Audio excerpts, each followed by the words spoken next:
Hi everyone.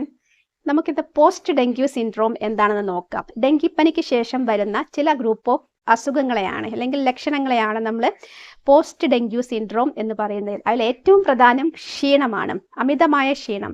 നമുക്ക് ഒരു ജോലിയും ചെയ്യാൻ പറ്റാത്ത അത്ര ക്ഷീണം അനുഭവപ്പെടുക എന്നുള്ളതാണ് ഇതിൻ്റെ ഏറ്റവും വലിയ പ്രശ്നം. അതിനെ നമ്മൾ ഡെങ്കു ഫെറ്റീഗ് സിൻഡ്രോം എന്നും കൂടി വിളിക്കാറുണ്ട്. അപ്പോൾ ഇതിനെ എങ്ങനെ അതിജീവിക്കാം എന്ന് നോക്കാം. അതിൻ്റെ മറ്റ് ലക്ഷണങ്ങൾ എന്തൊക്കെയാണെന്ന് വെച്ചാൽ മുടികൊഴിച്ചിൽ. പലരിലും അതിശക്തമായ മുടികൊഴിച്ചിൽ ഡെങ്കുവിന് ശേഷം ഉണ്ടാകും. ടീലോജൻ എഫ്ലൂവിയം കാറ്റഗറിയിൽ പെട്ട മുടികൊഴിച്ചിലാണ് ഉണ്ടാവുന്നത്. അതായത് ഈ ഒരു പനിയിൽ മാത്രമല്ല, കോവിഡ് വന്നാലും ചിക്കുൻഗുനിയ വന്നാലും അങ്ങനെ മറ്റേത് ഈവൻ വൈറൽ ഫീവർ ആണെങ്കിൽ പോലും നമുക്ക് അതിശക്തമായിട്ട് വരികയാണെങ്കിൽ മുടികൊഴിച്ചിൽ ഉണ്ടാവും. അപ്പോൾ അതും നമ്മൾ പരിഗണിക്കേണ്ട ഒരു വിഷയം തന്നെയാണ്. ഏകദേശം 6 മാസത്തോളം ഈ ഡെങ്കു സിൻഡ്രോം നമുക്ക് ഉണ്ടാവും. അതിതീവ്രമായിട്ട് നമുക്ക് ഡെങ്കു വന്നിട്ടുണ്ടെങ്കിൽ, ഡെങ്കിപ്പനി കിട്ടിയിട്ടുണ്ടെങ്കിൽ അത് നമ്മുടെ ഓർമ്മശക്തിയെയും ഈ ഒരു ഘട്ടത്തിൽ ബാധിക്കുന്നു. ചിലരിലും കാണാറുണ്ട് ഓർമ്മ കുറയുക, പുവർ കോൺസെൻട്രേഷൻ, നമുക്ക് ഒരു കാര്യത്തിലും ശ്രദ്ധ ചെലുത്താൻ പറ്റാത്തൊരവസ്ഥ, കേന്ദ്രീകരിക്കാൻ പറ്റാത്തൊരവസ്ഥ.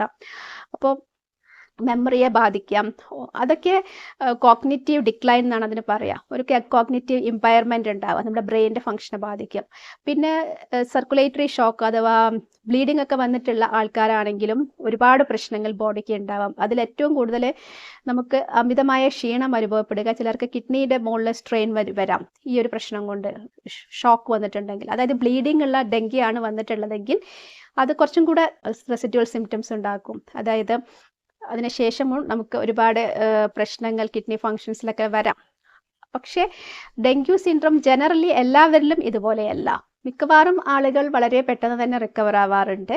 പക്ഷേ മറ്റ് അസുഖങ്ങൾ ഉള്ളവരിലാണ് ഡെങ്കി കൂടുതൽ തീവ്രമാവുന്നത്. അപ്പോൾ അങ്ങനെയുള്ളവർ കൂടുതൽ ശ്രദ്ധ പോസ്റ്റ് ഡെങ്കു സിൻഡ്രോം എന്ന ഈ ഘട്ടത്തിലും ശ്രദ്ധ നമ്മൾ ചെലുത്തണം. അപ്പോൾ ഈ ഒരു കാര്യമാണ് നമ്മൾ പോസ്റ്റ് ഡെങ്കു സിൻഡ്രോമിൽ ശ്രദ്ധിക്കേണ്ടത്. പ്രോപ്പർ റെസ്റ്റ് ആവശ്യമാണ് ബോഡിക്ക്. അതുപോലെ ലിവറിൽ ഓവർലോഡ് വരരുത്. നമ്മൾ അമിതമായിട്ട് ഫാറ്റി ഫുഡ് കഴിക്കരുത് ഈ ഒരു ഘട്ടത്തിൽ. പിന്നെ നമ്മൾ കഴിക്കേണ്ട ഫുഡ് എന്ന് പറഞ്ഞാൽ അത്യാവശ്യം പ്രോട്ടീനുള്ള ഗ്രീൻ ലീഫി വെജിറ്റബിൾസും നട്ട്സ് ആൻഡ് സീഡ്സ്. പിന്നെ നമ്മൾ കഴിക്കേണ്ടത് ഫ്രൂട്ട്സ് ആണ്. വൈറ്റമിൻ സി റിച്ച് ഫ്രൂട്ട്സ് കഴിക്കണം.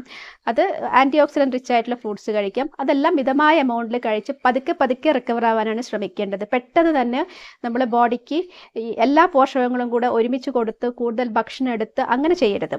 പിന്നെ നമ്മൾ ശ്രദ്ധിക്കേണ്ട കാര്യം, ആൽക്കഹോൾ ഇൻടേക്ക് ഉള്ള ആൾക്കാരാണെങ്കിൽ പൂർണ്ണമായിട്ടും അത് ഒഴിവാക്കണം. അത് ലിവറിനെ ബാധിക്കും. കാരണം ഡെങ്കു ലിവറിനെ എഫക്റ്റ് ചെയ്യുന്ന ഒരു അസുഖമാണ്. ലിവറിൽ ഇൻഫ്ലമേഷൻ ഉണ്ടാകും ഡെങ്കുവിൻ്റെ സമയത്ത്. ഇത്തരം കാര്യങ്ങളൊക്കെ ശ്രദ്ധിച്ചാൽ തീർച്ചയായും പോസ്റ്റ് ഡെങ്കു സിൻഡ്രോം നമുക്ക് അതിജീവിക്കാവുന്നതാണ്. സ്റ്റേ അപ്ഡേറ്റഡ് വിത്ത് മെഡി പ്രിസിഷൻ.